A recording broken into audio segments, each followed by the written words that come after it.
Hi friends Kannada ಚಿತ್ರರಂಗದಲ್ಲಿ dammit ಅನ್ನೋ ಒಂದೇ ಒಂದು ಡೈಲಾಗ್ ಮೂಲಕ ತಮ್ಮ ಕಟ್ಟುಮಸ್ತಾದ ದೇಹದ ಮೂಲಕ ಇಡೀ ಸೌತ್ ಇಂಡಸ್ಟ್ರಿಯನ್ನು ನಡುಗಿಸಿದ ಏಕೈಕ ನಟ ಅಂದರೆ ಅದು ಟೈಗರ್ ಪ್ರಭಾಕರ್. ವಿಲನ್ ಆಗಿ ಬಂದು ಇಡೀ ಚಿತ್ರರಂಗದ ಸ್ಟಾರ್ ಹೀರೋಗಳಿಗೆ ನಡುಕ ಹುಟ್ಟಿಸಿ ಆಮೇಲೆ ತಾವೇ ಮಾಸ್ ಹೀರೋ ಆಗಿ ಮೆರೆದ ಕಲಿಯುಗದ ಭೀಮ. ಸ್ನೇಹಿತರೆ, ಆದರೆ ಅಂಥ ಒಬ್ಬ ಮಹಾನ್ ನಟನ ಮಗನಾಗಿ ಚಿತ್ರರಂಗಕ್ಕೆ ಎಂಟ್ರಿ ಕೊಡುವುದು ಅಂದುಕೊಂಡಷ್ಟು ಸುಲಭವಾಗಿರಲಿಲ್ಲ. ಹೌದು, ಇವತ್ತು ನಾವು ಮಾತನಾಡ್ತಿರೋದು ಕನ್ನಡದ ಹೆಮ್ಮೆಯ ಮರಿ ಟೈಗರ್ ಪ್ರಭಾಕರ್ ಅವರ ಅಪ್ರತಿಮ ಸುಪುತ್ರ ವಿನೋದ್ ಪ್ರಭಾಕರ್ ಅವರ ಬಗ್ಗೆ. ಸ್ನೇಹಿತರೆ, ಒಬ್ಬ ದೈತ್ಯ ಪ್ರತಿಭೆಯ ನೆರಳಿನಲ್ಲಿ ಬೆಳೆದು ತಂದೆಯ ನಿಧನದ ನಂತರ ಚಿತ್ರರಂಗದಲ್ಲಿ ಗಾಡ್ ಫಾದರ್ ಇಲ್ಲದೆ ಕೇವಲ ಸ್ವಂತ ಪರಿಶ್ರಮ ಮತ್ತು ಆ್ಯಕ್ಷನ್ ಸ್ಕಿಲ್ಸ್ನಿಂದಲೇ ಇವತ್ತು ಕನ್ನಡ ಚಿತ್ರರಂಗದಲ್ಲಿ ತಮ್ಮದೇ ಆದ ಸಾಮ್ರಾಜ್ಯ ಕಟ್ಟಿರೋ ರಿಯಲ್ ಫೈಟರ್ ಈ ವಿನೋದ್ ಪ್ರಭಾಕರ್.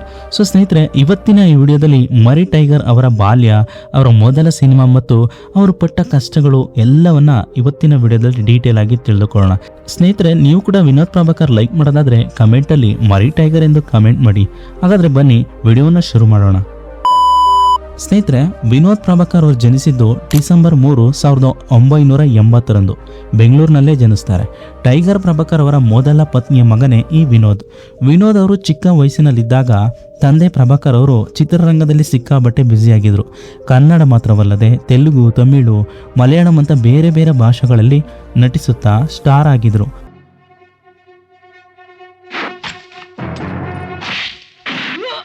ವಿನೋದ್ ಅವರಿಗೆ ಚಿಕ್ಕಂದಿನಿಂದಲೇ ಮನೆಯಲ್ಲಿ ಸಿನಿಮಾದ ವಾತಾವರಣ ಇತ್ತು.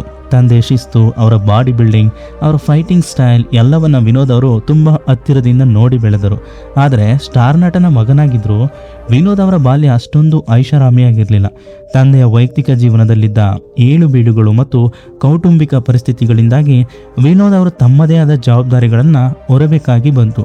ಆದರೆ ಮನಸ್ಸಿನ ಒಳಗಡೆ ಎಲ್ಲೋ ಒಂದು ಕಡೆ ತಂದೆಯ ತರನೇ ತಾನು ಕೂಡ ಒಬ್ಬ ದೊಡ್ಡ ಆ್ಯಕ್ಷನ್ ಹೀರೋ ಆಗಬೇಕು ಅನ್ನೋ ಕನಸು ಮಾತ್ರ ಚಿಕ್ಕ ವಯಸ್ಸಿನಲ್ಲೇ ಚಿಗುರೊಡೆದಿತ್ತು. ಅದಕ್ಕಾಗಿ ಅವರು ಮಾರ್ಷಲ್ ಆರ್ಟ್ಸನ್ನು ಕಲಿತಾರೆ ಮತ್ತು ಜಿಮ್ನಾಸ್ಟಿಕ್ ಮತ್ತು ಬಾಡಿ ಬಿಲ್ಡಿಂಗ್ ಕಡೆ ಹೆಚ್ಚಿನ ಗಮನ ಹರಿಸಲು ಶುರು ಮಾಡ್ತಾರೆ. ಸ್ನೇಹಿತರೆ, ಕಾಲ ಉರುಳುತ್ತಾ ಹೋಗುತ್ತೆ. ಆದರೆ ವಿಧಿಯ ಆಟ ತುಂಬ ಕ್ರೂರವಾಗಿತ್ತು. ಅಂದು ಮಾರ್ಚ್ 25, 2001 ಇಡೀ ಕನ್ನಡ ಚಿತ್ರರಂಗವೇ ಕಣ್ಣೀರು ಹಾಕುವಂಥ ಘಟನೆ ನಡೆಯುತ್ತೆ. ಹೌದು, ವಿನೋದ್ ಅವರ ತಂದೆ ಅಪ್ರತಿಮ ನಟ ಟೈಗರ್ ಪ್ರಭಾಕರ್ ಅವರು ಅನಾರೋಗ್ಯದಿಂದಾಗಿ ಇಹಲೋಕ ಛೇದಿಸ್ತಾರೆ. ತಂದೆ ತೀರಿಕೊಂಡಾಗ ವಿನೋದ್ ಅವರಿಗೆ ಕೇವಲ 20 ವರ್ಷ ವಯಸ್ಸು. ಇಡೀ ಕುಟುಂಬದ ಜವಾಬ್ದಾರಿ ಅವರ ಹೆಗಲ ಮೇಲೆ ಬಿಡುತ್ತೆ. ಅದೇ ಸಮಯದಲ್ಲಿ ತಂದೆ ಹೆಸರನ್ನು ಉಳಿಸಬೇಕು ಅನ್ನೋ ಛಲ ಕೂಡ ಅವರಲ್ಲಿ ಇನ್ನೂ ಹೆಚ್ಚಾಗುತ್ತೆ. ಇನ್ನು ತಂದೆ ತೀರಿಕೊಂಡ ಮರು ವರ್ಷವೇ ಅಂದರೆ 2002 ವಿನೋದ್ ಪ್ರಭಾಕರ್ ಅವರು ಚಿತ್ರರಂಗಕ್ಕೆ ಅಧಿಕೃತವಾಗಿ ಎಂಟ್ರಿ ಕೊಡ್ತಾರೆ. ಅವರ ಮೊದಲ ಸಿನಿಮಾ ಯಾವುದು ಗೊತ್ತಾ? ಅದೇ ದಿಲ್. ಹೌದು, ಈ ಸಿನಿಮಾದ ಮೂಲಕ ವಿನೋದ್ ಅವರು ಸ್ಯಾಂಡಲ್ವುಡ್ಗೆ ನಾಯಕ ನಟನಾಗಿ ಪರಿಚಯವಾಗ್ತಾರೆ. ಆದರೆ ದುರದೃಷ್ಟವಶಾತ್ ಆ ಮೊದಲ ಸಿನಿಮಾ ಅವರಿಗೆ ಅಂದುಕೊಂಡಷ್ಟು ದೊಡ್ಡ ಬ್ರೇಕ್ ಕೊಡಲಿಲ್ಲ. ತಂದೆ ಇದ್ದಾಗ ಪ್ರಭಾಕರ್ ಅವರ ಮಗ ಅಂತ ಬರಮಾಡಿಕೊಳ್ಳಕ್ಕೆ ನೂರಾರು ಜನ ಇದ್ರು. ಆದರೆ ತಂದೆ ಹೋದ ಮೇಲೆ ವಿನೋದ್ ಅವರಿಗೆ ಚಿತ್ರರಂಗದಲ್ಲಿ ಗಾಡ್ ಫಾದರ್ ಅನ್ನೋರೇ ಇಲ್ಲದಂತಾಯಿತು. ಪ್ರತಿಯೊಂದು ಅವಕಾಶಕ್ಕೂ ಅವರು ಸಾಮಾನ್ಯ ನಟನಂತೆ ಆಫೀಸ್ ಅಲೆಯಬೇಕಾಗಿ ಬಂತು. ತಂದೆ ಹೆಸರು ಬ್ಯಾಕ್ಗ್ರೌಂಡ್ನಲ್ಲಿದ್ದರೂ ಸ್ವಂತ ಪರಿಶ್ರಮವಿಲ್ಲದೆ ಇಲ್ಲಿ ಬದುಕೋಕೆ ಸಾಧ್ಯವಿಲ್ಲ ಅನ್ನೋ ಕೈ ಸತ್ಯ ವಿನೋದ್ ಪ್ರಭಾಕರ್ ಅವರಿಗೆ ಬೇಗನೆ ಅರ್ಥವಾಯಿತು.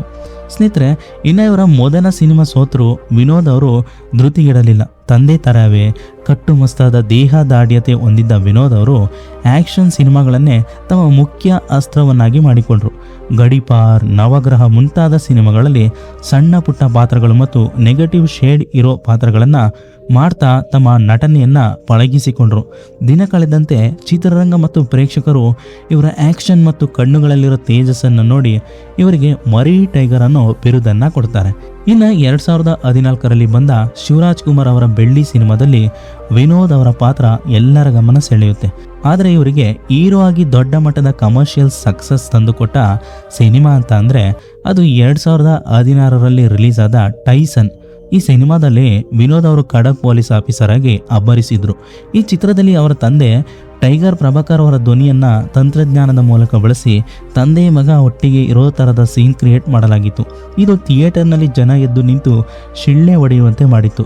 ತದನಂತರ ಮರಿ ಟೈಗರ್ ಕ್ರ್ಯಾಕ್ ಮತ್ತು ರಗಡ್ನಂಥ ಪಕ್ಕಾ ಮಾಸ್ ಆ್ಯಕ್ಷನ್ ಸಿನಿಮಾಗಳ ಮೂಲಕ ಮಾಸ್ ಪ್ರೇಕ್ಷಕರಿಗೆ ವಿನೋದ್ ಅವರು ಮತ್ತಷ್ಟು ಹತ್ತಿರವಾದರು.